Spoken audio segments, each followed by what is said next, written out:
Vidyadhar Prabhudesai is the co-founder of Adoptive India. He is the winner of second highest civilian award of Thane City and also World Bank Youth Prize awardee. He is currently also serving as executive director at IFSP and he is a global shaper at World Economic Forum. He is a member of Indo-Pacific Circle and also featured as LinkedIn top profile in the year 2020. In fact, he's not new to the TGV audience. He was already featured on TGV 74, where he spoke about career development opportunities in development organizations. This is the Guiding Voice podcast series, The Guiding Voice for a Better Future. Friends, I'm your host Naveen Samala, just a fellow IT professional on a mission to make the world a better place to live. And through The Guiding Voice, we drive conversations that matter and conversations that add value to your life and to your career. Thank you so much for joining me. Vidyadhar, welcome back to The Guiding Voice and thank you for being part of our journey. Yes, thank you, Naveen, and a hearty welcome introduction for you. It's always been my pleasure to interact with you. I've interacted with you in the past as well, and it has been a very enriching experience personally for me. I've learned a lot, myself by interacting with you, with interacting on the podcast, and the response that I got was amazing. And I look forward for our conversations in the coming podcast as well. Definitely, Vidyadhar. And this time, I really love the topic that you have brought into the fore, which is about child adoption rate. And as you may be aware, TGV is dedicating certain episodes for the community. For example, last year we touched a few aspects of LGBTQ, and this year, this is the very first topic which is serving the purpose of giving back to the community. And I'm really glad that you have proposed this topic, and let's get into the conversation. So Vidya, the first and foremost question that comes to my mind is when it comes to child adoption rate, right? It is considerably lower in India compared to the West and compared to rest of the countries and all. So why do you think child adoption rate is low in India? Okay, so we need to look at this problem in multiple dimensions. There's no one single dimension to it. For example, if I have to put this in an economic perspective, there is a demand and supply gap is what I think. Based on my experience and my knowledge working in this space, I understand that there are issues at the supply side. Which, when I say supply, it is basically to deal with the agencies that are involved in child adoption, the children themselves. So there's an estimate by the UNICEF that there are almost about 30 million children who are abandoned and kind of orphaned in India, and that's just an estimate. It's not an actual figure.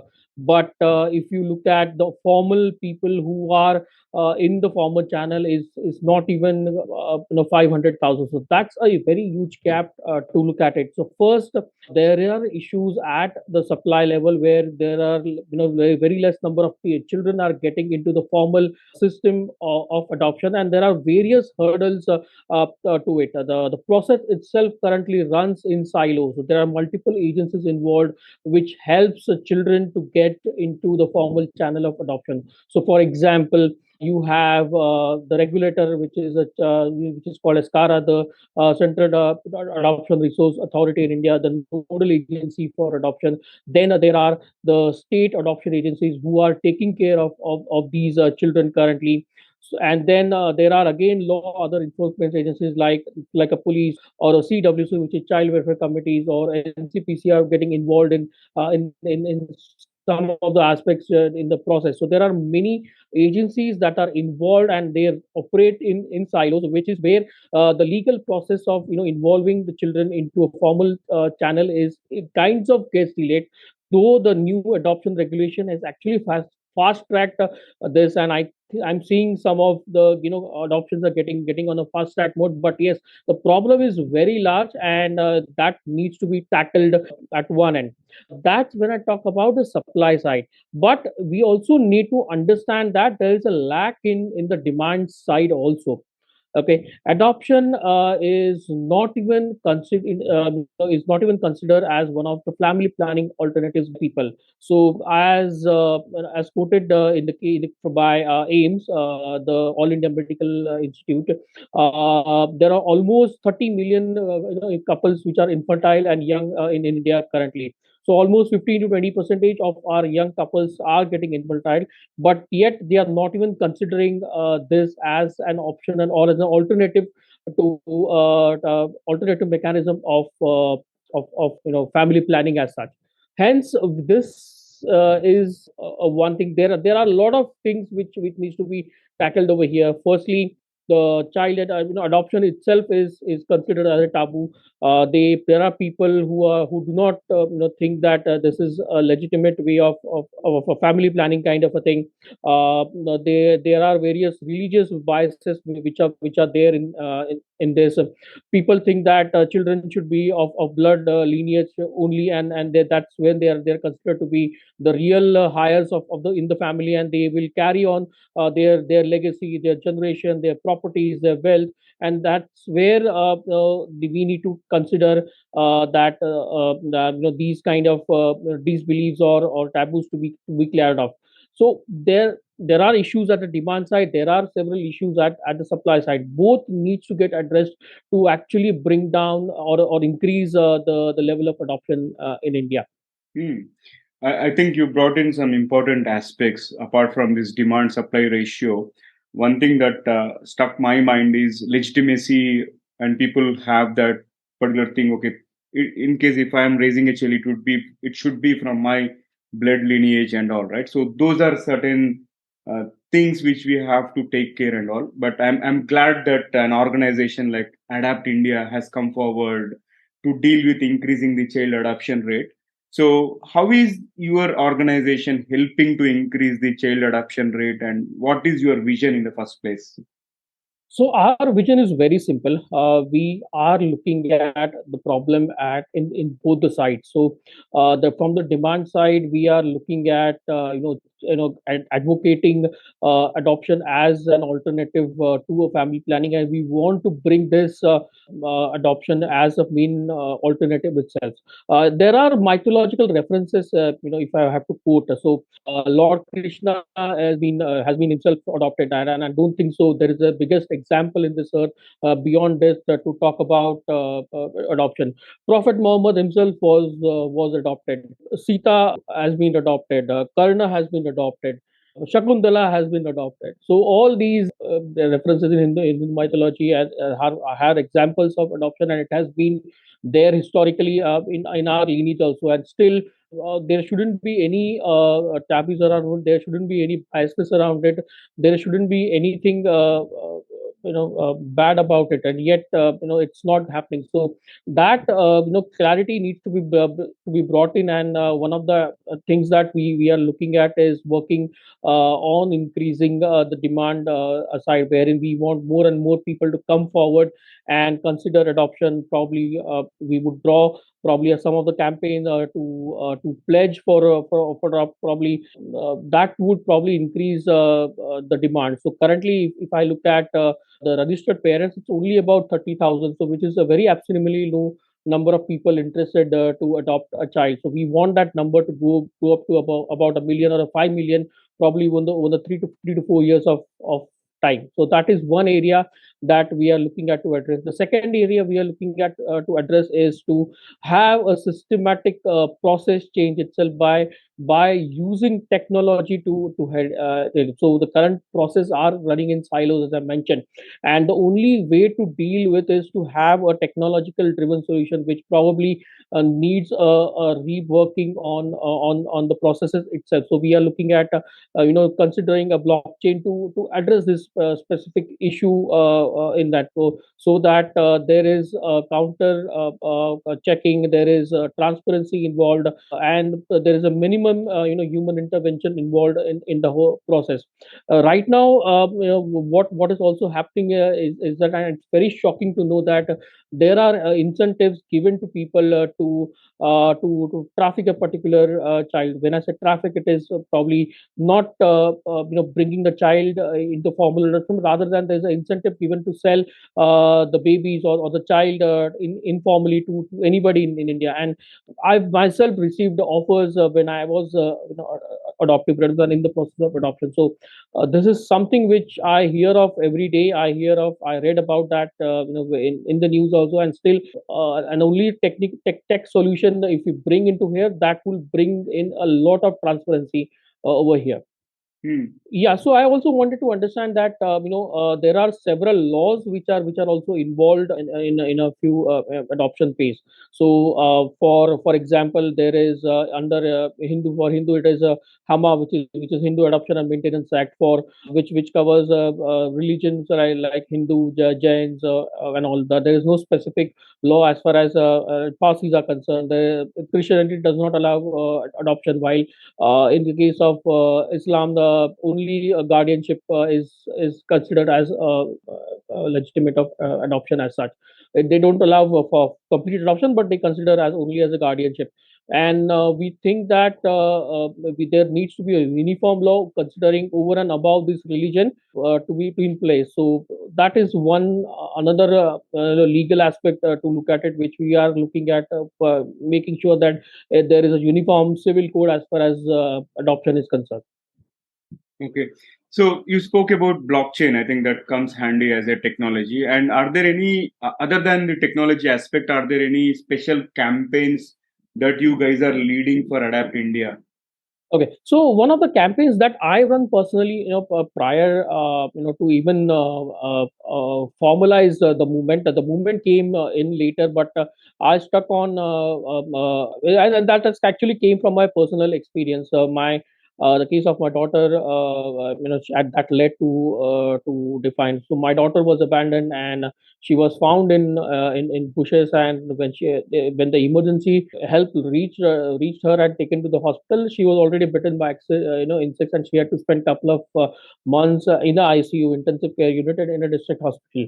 So it actually deteriorated her health, and we have been warned about her health, to keep a watch until she is a little mature enough to handle herself as such. So there has been an impact of these cases on her health. And again, her health and her struggle actually made me to think about people who are abandoned and thrown in jungles, bushes, garbages, and all, to look at the thing. So we thought about a process which could help people to locate the child care institutions or agencies which are actually legalized to adopt. So I ran a campaign which is called making a signage mandatory for these institutions, so they could put up a signage on the outside their agency, on a terrace, which is actually visible.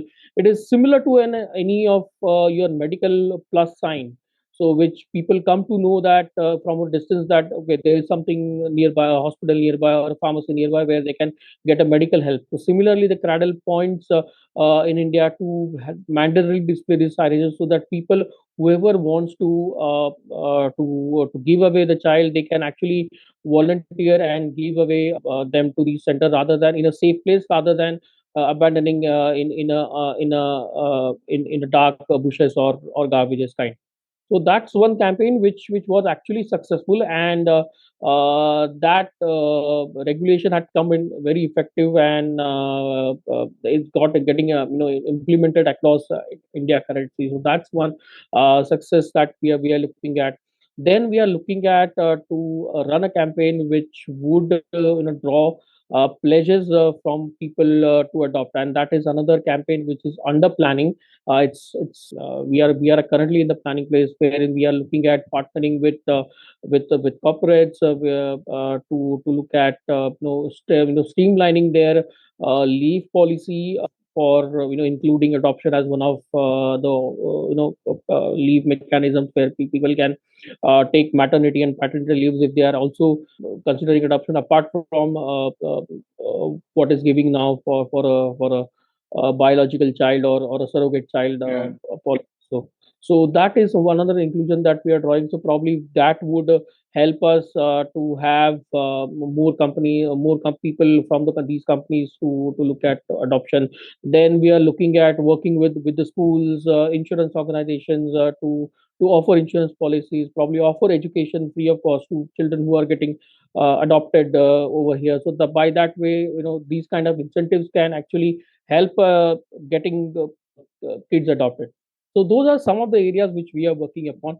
We are also working upon looking at the legal aspects, actually, as I mentioned about the need for uniform civil or law itself as far as adoption is concerned. The law should be over and above your religious laws, and currently there's only one, which is a juvenile justice act, which is taking care of, which covers both adoption and as well as crimes against children. But we need to have a specialized act in place as far as child adoption is concerned, which will have overall operations guidelines, other legal aspects of it, and in terms of rules and responsibility of people, the role of governments, the role of agencies, the role of parents.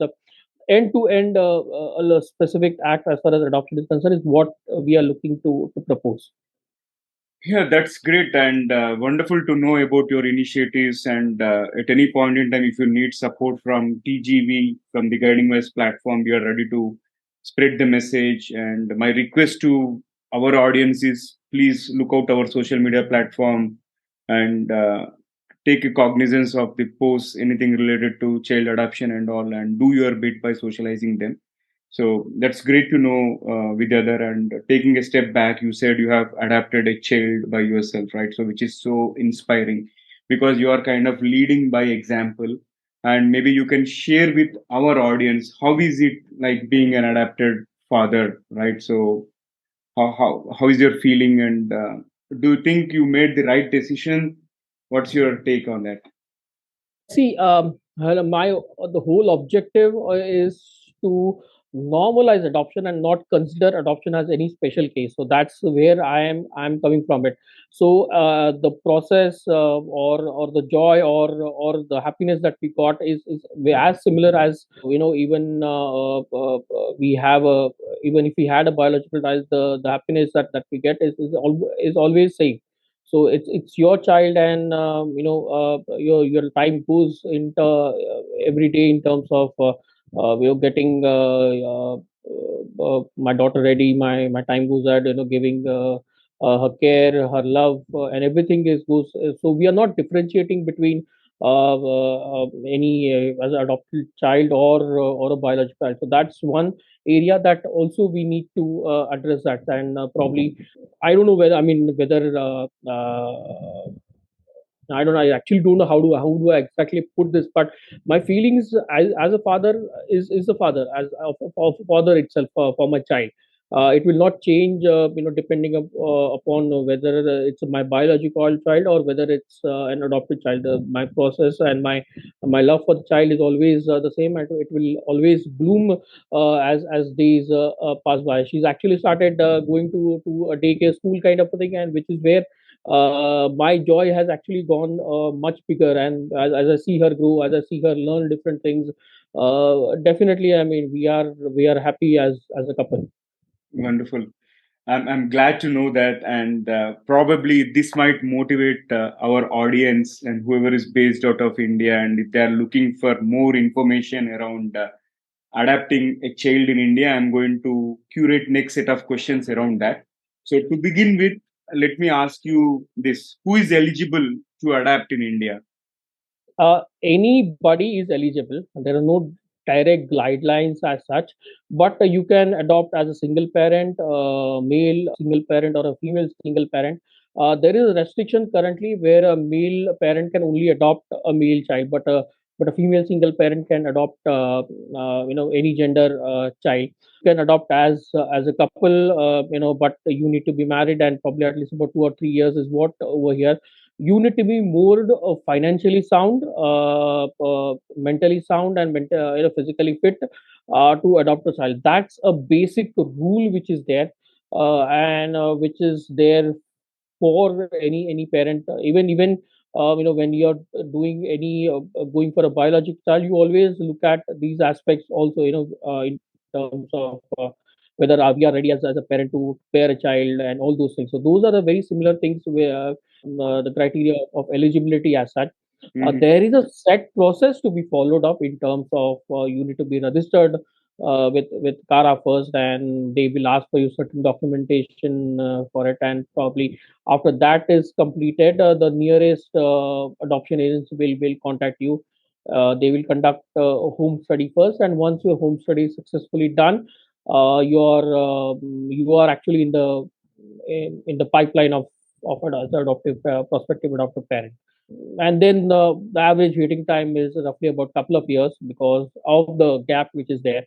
And one of the areas that we are looking at is to reduce this time from a couple of years to probably less than 6 months, wherein once you register, you should be able to get a child in less than 6 months. And the gap currently is there because of the challenge that we have in terms of limited number of children and limited number of parents getting adopted. So once we are correct, this supply and the demand side, probably this time would reduce by.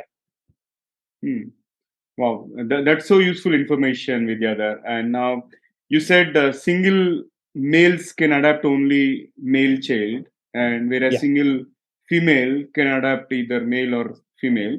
And what about the case of a couple? Like, can these adaptive parents ask for a specific child, saying that I want a male child or a female child? Is there a possibility? Yes, yes, yes. The current law gives you your choice. So, but again, there are conditions. So, for example, if you already have two biological children and you want to adopt, you can only adopt a special child. You cannot adopt a normal child. Then your age or your composite age determines the age of the child. For example, if you are looking to adopt a child between 0 to 2 years, then your composite age, when I say in case of couple, the male, the father and the mother, total age cannot be more than 85 years. So if your composite age is above 85 years, then probably you will get a child above 2 years. And if it is, and there are slabs, so 0 to 2 years, it is about up to 85. Probably about 2 to 4 years is 90, 90 to 95. Then 4 to 8 is about between up to 100, and above 8 years, 8 to 18 years is above 110 totally or something like that. So that's your the broad range as far as age gaps are concerned. This is what it is. The problem also is that as the child grows above 4, the chances of getting adopted becomes less, and probably that is also one area that we will look to address in terms of every child get an equivalent of opportunity for getting adopted. And for that, people with older ages, probably composite age more than 90, more than 100 years of age, should come in and register for it. So individual age above 50 is 55 is not allowed, but composite age, if it's total above 100 years, yes, we will. The system allows them to adopt children over and above 8 years of age. Hmm. So that is one area that we are looking to address in terms of having older children getting more also eligible. The reason is that a child grows well within a family in terms of education, nurturing required, her for their mental and physical growth. Every aspect of it is getting taken in terms of education and all. The problem in the case of if they live continuously in orphanages or child care institution, they tend to have some bit of mental repercussions. There could be other physical challenges that they would end up facing. It there are again crimes that we see in an orphanage that happens to children. So that's always a risk of having letting the child live in orphanage. And I believe that at certain point of age there shouldn't be any orphanages left over, and whatever children are there should get find a family for themselves. So it's a problem not with the children; it's a problem with the parent and their mindset mainly. The children are there available, but there are no parents also to Yeah. adopt. So that's where we come from, and we try to address this challenge. Hmm. Excellent insights. And personally, this is a kind of eye-opening conversation to me, and I'm learning a lot of stuff. And when it comes to child eligibility, like 0 to 4 years is what is ideal in your opinion. And you guys are trying to spread awareness and create some new rule wherein children above 4 years should also be adapted. Is my understanding correct? Partly. So when I say about, there are various categories of children. So 0 to 2, 2 to 4, 4 to 8, and 8 to 18. Above 18, it's not adoption. They are already adults. So we are looking at child between 0 to 18 categories. The 0 to 2 and 2 to 4 are the categories which are getting most attention to, because parents are young. They are probably under 40, 45, and that's where these category are getting addressed, and children are getting adopted easier, and they are young, and they can get adjusted well in the family. Also, otherwise, if a child is not getting adjusted in the family, the parents also tend to return back the child to the orphanage again, if the if the child is not getting adjusted. So above 4, if the child becomes in, there is a challenge at the parent and also to handle mentally, physically, and because the child has already grown, and he had his own way of thinking, behaving, and some of the parents face challenges is to handle their behavior as such. So we are also looking at addressing this gap for of children who are above 4 or above 8, kind of a category, to have a psychological counseling done with the parents, so that people are getting encouraged to adopt children of a older age as well. Wow, that's so nice, and I'm at least glad that things are moving in the right direction. And for those of you who are watching this episode or listening, right, kindly share awareness around Adapt a Child campaign, and that would be of immense help, and it would help both the parents as well as children that are orphans and looking for some better life. And let us make a difference, guys. And Vidyadhar, this has been fabulous conversation, but let's lighten up the mood of our audience. If you are okay, I'm going to kick off a quick Sure, rapid no fire round. problem at all. No All problem at right, all. cool. So here comes my first question. Have you ever slept in a classroom? Yes, I slept even as an adult. So training sessions in corporates and all those things, I end up sleeping. So it's a natural phenomenon. Okay, fair enough. Moving to the next one. If you could ask a sage or God any question that you want to know the answer to, what would you ask? I don't have any random question coming to mind, but if it is a question, probably I would ask, why was not with me for the first 2 months when she was going through a tough time at her Wow, life. that's so profound and impressive one. Let's move to the next one. Can you describe yourself in just one word? Cynic. Awesome. And did you ever steal anything from anyone? If I have to put it that way, then I look at learning from people, as in their ideas or their way of looking at it. I look at this not as a stealing or opportunity or anything like that, but I always look at learning from each other. It's called peer learning. Either it's colleagues, or it is friends, or any other interactive co-workers, or anything in my organization, or Hmm. outside my organization, be it clients, partners, vendors, whatever it is.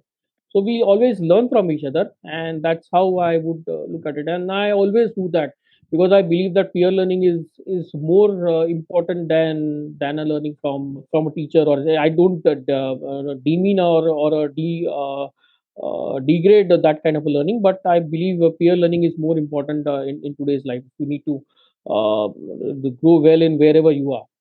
Excellent perspective with the other. And this one is the last one for the rapid fire. What is one electronic gadget that you'd like to see or invent yourself? Probably a gadget which would take to a past. Kind of time machine? There are gadgets which are looking at future, but I think there should be a gadget which would take in to your past, and probably there are psychological tools available, but I there's no scientific tool available which actually lets you see your past. So I definitely want to see my past. I mean, I don't have memories of it. So I would probably look at what right, what wrong I've done, and probably learn from that, and then move on. Wonderful. So we'll close here and rejoin. Okay, we are just 2 minutes because I want to ask you two more questions. That was fabulous rapid fire round, and I thoroughly enjoyed a lot. And I'm sure our audience got to know the other side of Vidyadhar. And one thing what I have learned personally is you have that appetite for learning, and you have that appetite for making a difference, and so on. So kudos to your spirit. With that, let's flip back to the mainstream. And before I let you go, I have two questions. Let me fire the first Sure. one. What will be your key message to our audience in the context of adapting a child, or in the context of community building, nation building, or contributing to a major cause? See, in terms of nation building or community building, I would say probably it's personal choice rather than enforced kind of act kind of a thing. So, if people are mature enough to look at causes in and around themselves, it could be anything. Probably even planting a tree or probably even helping a blind man cross the road. Small acts like this counts a big. So don't be afraid or don't be shameful of doing such small acts. Keep doing it. Some way or the other, this would help eventually to build a better India and a better future. So that's what I believe. So I've been doing the whole movement of my act actually happened with a small act. I had never intended to do anything bigger, but it's a small effort which I have taken.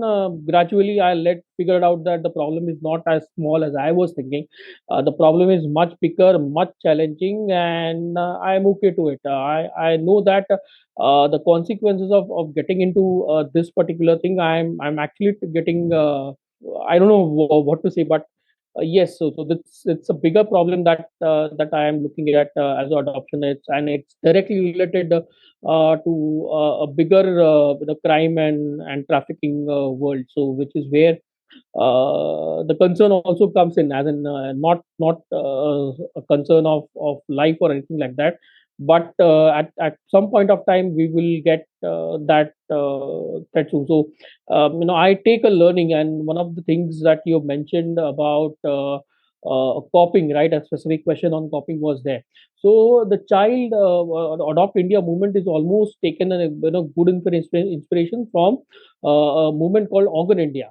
So if you heard about Organ India as an organization or a movement as such, they try to address the problem of organ trafficking, wherein organs were getting sold in illegally and through hospitals at a higher price points, whatever it be.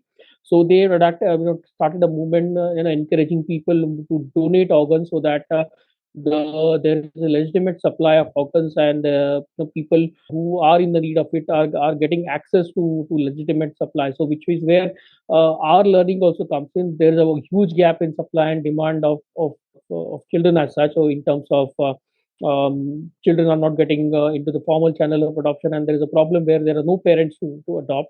So a movement like this is trying to address a bigger problem of this. So my inspiration always started with small. I take learned from already an existing idea which was there and has become a successful. We thought to replicate some part of it in our own way. So looking forward to more challenges to address, and I'm actually putting my life on this activity itself. Yeah. In fact, I was surprised the first time when we spoke about it, and I'm really happy to see people like you who are dedicating your life to the community and all. It's not that easy. It requires a lot of sacrifice, and most importantly, patience, perseverance, and many more things. And also, you will be under constant social pressure from your parents and relatives saying that why are you behind those kind of things when somebody is making so much of money. I don't know about the financial aspects of how it is going to benefit, but I'm looking more at the larger cause and all. So on that note, salute to everything that you are doing. And as I said earlier, you can count on the Guiding Voice platform for any kind of support that you need. And please continue doing whatever you Sure, have I'll been reach doing. out All to the you for great help. work. Absolutely, I will reach absolutely, out to you for help. Definitely, I'll reach absolutely, out to you. absolutely. And on that note, before I let you go, one final question. You were featured on TGV platform in 2020. Mhm. As part 2021, the episode got released, and that was 74th episode. And right now, this is 300 plus episodes, Oh, and we are in 2023. So, what is the difference that you have seen in your experience getting interviewed by the platform, and what are certain changes that you have noticed, and anything you can share openly? I'm ready to take it. yeah. So one big change. The last time was audio call, and this time is a video call. So that's the thing. And last time there were two people, and now it is only one person. So that's one big change, which is there. So apart from that, I really like the idea of transcripting all the interactions and circulating it through a book, which is actually more. Probably I don't know about the numbers behind the book part of it, but this is actually a very good initiative. Apart from doing podcasts, which probably your traffic would have grown from what was there in 2020 and Yeah, currently. A book always kind of helps. It's always handy, and people who are avid readers, kind of a thing, they would love to read a book also from what they would listen to. So yeah, that is one a big change. The second big change in terms of approach and content. So earlier it was the primary focus on career consulting opportunities, kind of a thing. Now I feel that you've grown beyond career and opportunities part of it. We are looking at addressing social issues, looking at talking to people who are actually doing amazing work in then and their fields. I seldomly look at or listen to the podcast. Not that I have heard all the 300 of your episode, but I seldomly keep on hearing wherever it is. You're actually also exploring a lot of other third party platforms to release these podcasts where which has more traffic beyond LinkedIn and your platform. So it's actually fantastic that you have grown in so much in the last couple of years. yeah. In fact, we were not listed in the global top 10% when we interviewed for the first time, but right now, at the time of interview, we are at global 3%, and by end of 2023, we want to be in global top 1%. And it is all happening because of speakers and the listeners and the community that we are building around. And thank you so much for the kind words. And in fact, I didn't speak about the book so far in this podcast officially, but here is the time since Vidyadhar mentioned. And folks, in case if you haven't checked out our book, released the first volume of TGV Inspiring Lives, which featured about 22 conversations out of 300 plus conversations that we have had in the last 2.5 years. And the criteria was very simple. Whoever has touched the community, whoever is trying to make a difference, we featured them. Of course, we have not featured all of them because we wanted to do it in volumes. So, volume one is already released and it is available on Amazon, both in the paperback format as well as Kindle. In case if you haven't ordered one, I strongly recommend you to order a copy and read the book. I'm sure it is going to inspire you and you'll feel the value that you are spending, right? You're going to realize and you're going to get that money back because you have put in a lot of efforts. Thousands of hours of efforts have gone into building this platform to this stage, and book is one of the outputs. But most importantly, the output that which I'm looking at is making a difference in your career and in your life, so that we can make this world a better place to live. On that note, thank you so much, Vidyadhar, for being part of the journey, and I really appreciate your insights and time. And see you in the next episode. See you in the next episode, Naveen, and good luck with the rest of the series. Thanks a lot. So, folks, before we move into the trivia section, here is a request to you. Please subscribe to us in case if you haven't done already. Also, if you have loved this episode and found the conversation useful, request you to share with at least 3 of your friends or colleagues who can benefit from the guiding voice. Thank you so much in advance. Now, let's hop into the trivia segment of today's episode. Today we had a wonderful conversation around Adapt India, which is contributing to the cause of child adoption. And Vidyadhar and his team are striving really hard in order to increase the child adoption rates in India, which is a kind of great cause to work on. So my trivia is also around adoption. And here is the question. Do you know the earliest adoption in the history? The earliest known adoption in the history is the Pharaoh's daughter adopted baby Moses, and that was cited in the Bible.